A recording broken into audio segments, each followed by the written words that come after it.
4 लाख लोगों को दिल्ली सरकार रोज खाना खिला रही है, लंच भी और डिनर भी। चाहे जितने हजार लोग आ जाएं, हम उनके रहने का और इंतजाम कर, स्टेडियम खाली करवा दिया हमने, तैयारी है हमारी। आपका किराया आप पोस्टपोन कर दो, महीने 2 महीने के बाद जब ये कोरोना से मान लो जब ये सारा झंझट खत्म हो जाएगा, उसके बाद मैं आपको, अगर कोई किराएदार गरीबी की वजह से आपका किराया नहीं दे पा रहा, मैं आपको आश्वासन देता हूं सरकार उसका भुगतान करेगी। फॉलो करें, इसका पालन करें, तभी हमारी सबकी कोरोना से लड़ाई। अगर हमारे देश में ये बुरी तरह से फैल गया, इसको कंट्रोल करना बहुत मुश्किल हो जाएगा। मेरी आप सब लोगों से हाथ जोड़ के विनती है, दिल्ली के अंदर आपका मुख्यमंत्री होने के नाते, आपका बेटा होने के नाते, आपका भाई होने के नाते मैं आपको आश्वासन दे रहा हूं, आश्वस्त कर रहा हूं, हमने आपके लिए सारे इंतजाम किए हैं। हमने आपके लिए रहने का इंतजाम, कई सारे स्कूलों के अंदर गद्दे बिछवा दिए, क्लासरूम खाली करवा दिए, वहां पे रहने का इंतजाम किया है। इतने लोगों के लिए अभी खाली पड़े हैं सारे, चाहे जितने हजार लोग आ जाएं, हम उनके रहने का और इंतजाम कर, स्टेडियम खाली करवा दिया हमने, तैयारी है हमारी। अगर कई हजार लोग आ गए, हम स्टेडियम के अंदर उनके रहने का इंतजाम कर देंगे। कई स्कूल खाली करवा दिया, बॉर्डर के ऊपर, जहां कल बॉर्डर के पे लोग थे, उनको हमने कितनी बार हाथ जोड़ के कहा, जी यहाँ पे 3 स्कूल हमने खाली करवा दिए, बॉर्डर के ऊपर आ जाओ, यहाँ पे आपके लिए स्कूल खाली करवा दिया, आपके लिए रहने का इंतजाम कर दिया, आपके लिए खाने का इंतजाम कर दिया। 4 लाख लोगों को दिल्ली सरकार रोज खाना खिला रही है, लंच भी और डिनर भी, किसी को कमी नहीं होने दे रही। मुझे नहीं लगता इतने बड़े स्तर के ऊपर कहीं भी इतना कभी खाना खिलाया गया होगा। और मेरी उन सब लोगों से अपील है, हाथ जोड़ के, जिनको ऊपर वाले ने थोड़ा जिंदगी में कुछ दिया है, पैसा दिया है। अगर आप इंडस्ट्रियलिस्ट हो, अगर आप इंडस्ट्री चलाते हो, उद्योग चलाते हो, उद्योगपति हो, आपके पास पैसा होगा, यही टाइम है जब पैसा काम आता है।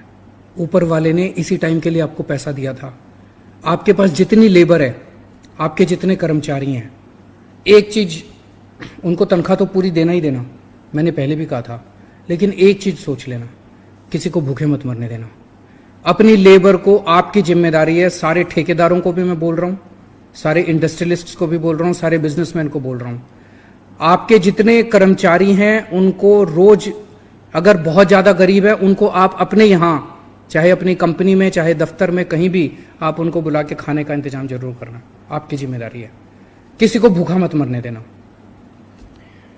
दूसरी चीज, मकान मालिकों को मैंने कहा था कुछ दिन पहले कि अगर आप मकान मालिक हैं, आपका किराएदार गरीब है, वो किराया नहीं दे पा रहा, उसका किराया 2-3 महीने के लिए पोस्टपोन कर देना, अभी उससे किराया मत लेना।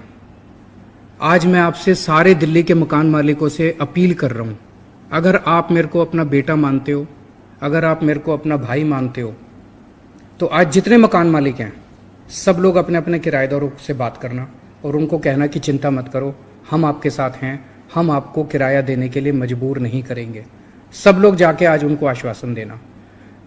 कहीं कहीं से ये खबर आ रही है कि कुछ मकान मालिक उनको जबरदस्ती कर रहे हैं, इसलिए वो छोड़ के जा रहे हैं।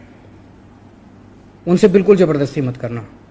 आपका किराया आप पोस्टपोन कर दो, महीने 2 महीने के बाद जब ये कोरोना से मान लो जब ये सारा झंझट खत्म हो जाएगा, उसके बाद मैं आपको, अगर कोई किराएदार गरीबी की वजह से आपका किराया नहीं दे पा रहा, मैं आपको आश्वासन देता हूं सरकार उसका भुगतान करेगी। जितने किराएदार हैं, अगर जो किराएदार गरीबी की वजह से थोड़ा बहुत अपना किराया नहीं दे पाएंगे, उनके बारे में मैं कह रहा हूं। लेकिन अभी कोई मकान मालिक जबरदस्ती नहीं करेगा, और अगर कोई जबरदस्ती करेगा मकान मालिक, तो फिर सरकार सख्त एक्शन भी लेगी उनके खिलाफ। सबसे मैं यही कहना चाहता हूं, ये इंसानियत का टाइम है, एक इंसान को इंसान के काम आने का टाइम है। हम पूरी जिंदगी पैसे कमाने में बिता देते हैं, हम पूरी जिंदगी शोहरत कमाने में बिता देते हैं, लेकिन मरने के बाद कुछ काम नहीं आता।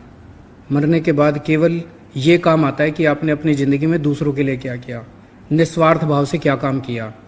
ये मौका है, सब लोग एक दूसरे के काम आओ, सब लोग एक दूसरे की मदद करो, किसी को भूखे मत मरने दो, और पूरा देश एकजुट होके हम लोग अपने देश को बचाएं। मैं अपने आम आदमी पार्टी के कार्यकर्ताओं से भी अपील करना चाहता हूं, ये राजनीति करने का टाइम नहीं है बिल्कुल भी। सारी पार्टियों को इकट्ठा होकर काम करने का टाइम है, चाहे आप बीजेपी से हो, चाहे आप कांग्रेस से हो, चाहे आम आदमी पार्टी से हो, सारी पार्टियों को एकजुट होकर देश को बचाने का टाइम है। कल मैंने देखा किसी दूसरे हमारी विरोधी पार्टी के लोगों ने हमारे ऊपर कुछ गलत आरोप लगा दिए ऐसे ही। तो मैं देख रहा था सोशल मीडिया के ऊपर हमारे भी कुछ कार्यकर्ता उनके साथ उलझ रहे थे। हमें उलझना नहीं है, जो कोई कुछ कह रहा है कहने दो, हमें बिल्कुल चिंता नहीं करनी। दो चीजें हैं, अगर हमें कोई आके हमारे काम में गलती बताता है, कोई कहता है जी यहाँ बिजली नहीं आ रही, उसको बिजली दिलवाएंगे।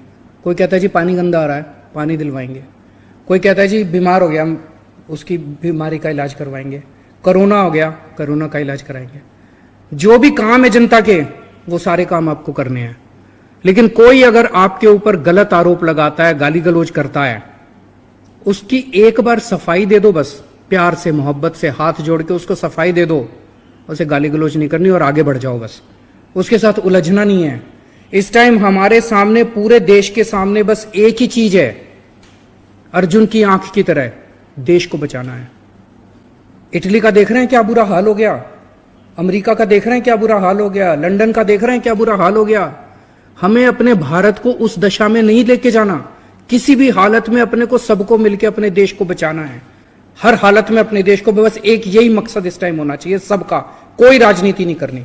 आम आदमी पार्टी वालों को खास तौर से कह रहा हूं, अगर कोई दूसरा गाली दे, छोड़ दो, इग्नोर कर दो, उसको जवाब ही नहीं देना। किसी गाली का जवाब नहीं देता, किसी का नहीं उलझना। सबको बस एक ही चीज सामने रखनी है, लोगों की सेवा करनी है, अपने देश को बचाना है।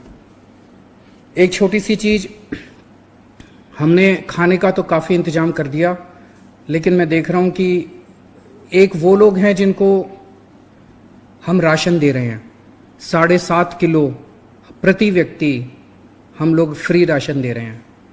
ऐसे कई लोग हैं जिनको पेंशन दे रहे हैं, लेकिन ऐसे कई लोग हैं जिनको ना शायद पेंशन मिले, ना शायद राशन मिले। उन लोगों को भूखे नहीं छोड़ सकते। उनके लिए हमने जगह जगह खाने का इंतजाम किया है। जैसे मैंने कहा 4 लाख लोगों के खाने का इंतजाम किया है। लेकिन मैं ये देख रहा हूं कि वहां पे जिनको राशन मिल रहा है वो लोग भी आके लाइन में लग रहे हैं, जिनको पेंशन मिल गई वो भी आके लाइन में लग रहे हैं। तो ऐसे तो बहुत ज्यादा हो जाएगा। तो मेरी आप लोगों से विनती है, खुद ही जो भी आएगा हम खाना उसको खिलाएंगे, लेकिन खुद ही ये सोचना कि भाई मेरा तो शायद अभी गुजारा चल जाएगा, अब मैं दूसरों को ले लेने देता हूं खाना। तो ये खुद ही ये करने की जरूरत है। और एक छोटी सी व्यक्तिगत चीज, अब 21 दिन का लॉकडाउन है, हम सबको अपने अपने घर में रहना है। सबसे बड़ी इस टाइम देशभक्ति यही है। अगर आप सच्चे देशभक्त हो, आपकी सबसे बड़ी देशभक्ति अपने घर पे रहो। तो घर पे रह के अगर आपको अच्छा लगे, गीता के 18 अध्याय हैं, 18 दिन लॉकडाउन के बचे हैं। कल से हमने अपने घर में, मेरी धर्मपत्नी ने गीता का पाठ शुरू किया है। हम सारा परिवार बैठते हैं और एक दिन में एक अध्याय पढ़ते हैं, आधा घंटा लगता है। तो 18 दिन बचे हैं। अगर आप चाहो, अगर आपका मन करे, आप भी इसका सदुपयोग कर सकते हैं।